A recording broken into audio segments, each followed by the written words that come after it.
So what's happening exactly when somebody's having an anxiety attack?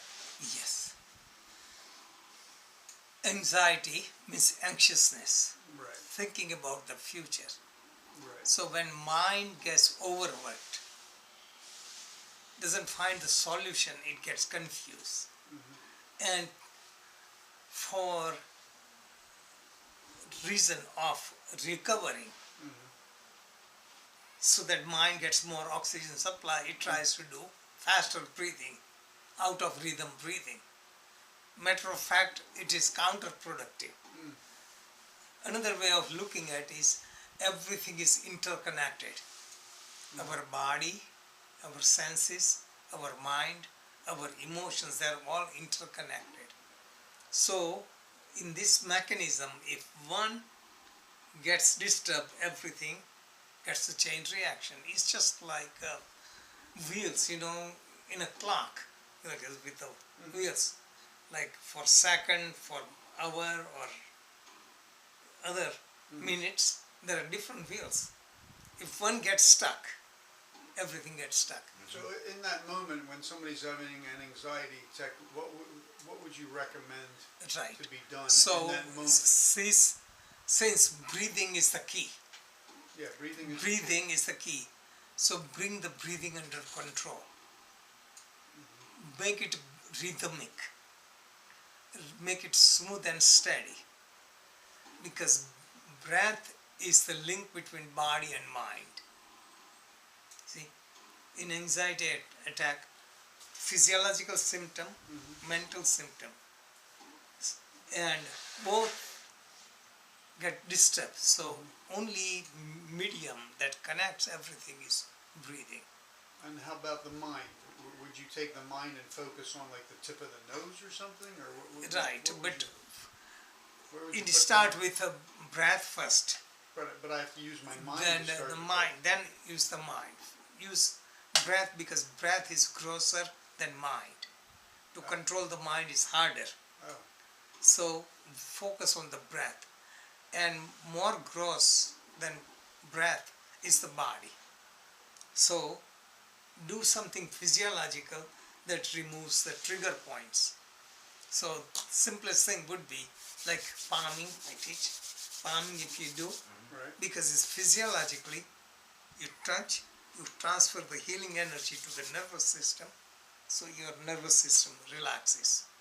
So start with the body, then with the breath, and then with the mind. And then with practice you can combine in any order. But generally more control comes from the mind instantaneously. From what? Mind. Breath. From the breath. From the breath. Control comes from the breath. From the breath. Right. So the breath, then the body, then the mind. Body is the grossest. See, problem comes from the mind. Through the energy comes to the body. Right. So we have to reverse it. Body, breath, and then mind.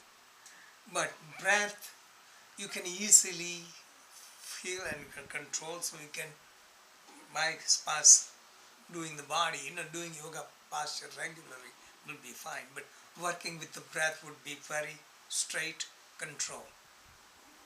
And then again, this is just quick fix, but really to do that, for long-term thing, it's a regular practice of yoga position, so body is free from tension, regular breathing practice, regular meditation practice, awareness of philosophy, removing attachment, wrong ideas, and also working with unconscious mind.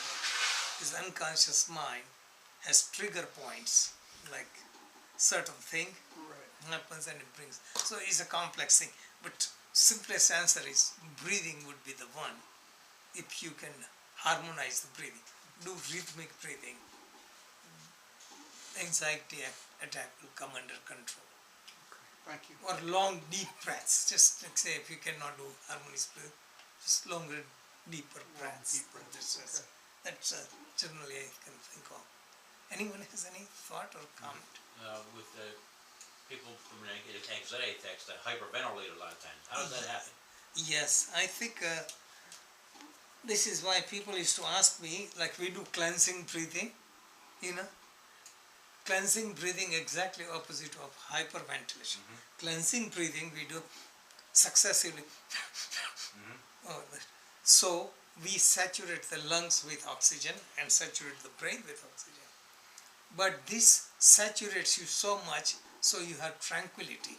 Hyperventilation is, I think, a mixture of oxygen, carbon dioxide is disturbed. So in such a way, out of control. So this recommend bag so that little bit more carbon dioxide to balance it. So hyperventilation is sporadic, which is without control, that controls you. Cleansing breathing, we control it. So Could I try the cleansing breathing if you're having an attack? Can I try that, or? I don't know, cleansing breathing would be good at that time. You know, just I know you can experiment because it's a more like a slow breathing, relaxed breathing. Okay. But I was comparing cleansing breathing or Kapalbhati and Bhastrika with hyperventilation. Hyperventilation is the disease. You have no control. Breathing disturbs your mechanism and you lose control. This cleansing breathing or Kapalbhati or Bhastrika, you regulate the breath and you get so much saturated with prana, so much saturated with oxygen that you have enough reservoir so that you don't have to breathe for a while. It helps you control your breathing. Control breathing. Yeah. It suspends the breathing, it slows down the breathing. Okay. So there are two different things. I understand. So hyperventilation, we are controlled because something triggers that regulates and throws our breathing off the rhythm. Cleansing breathing saturates the brain and body with oxygen, so it establishes rhythm. Though seem like we are hyperventilating, we are doing on purpose, but we are really using like a pump, getting more oxygen, removing carbon dioxide, so there is rhythm. In hyperventilation, the balance is lost. Okay, so that is how I see it.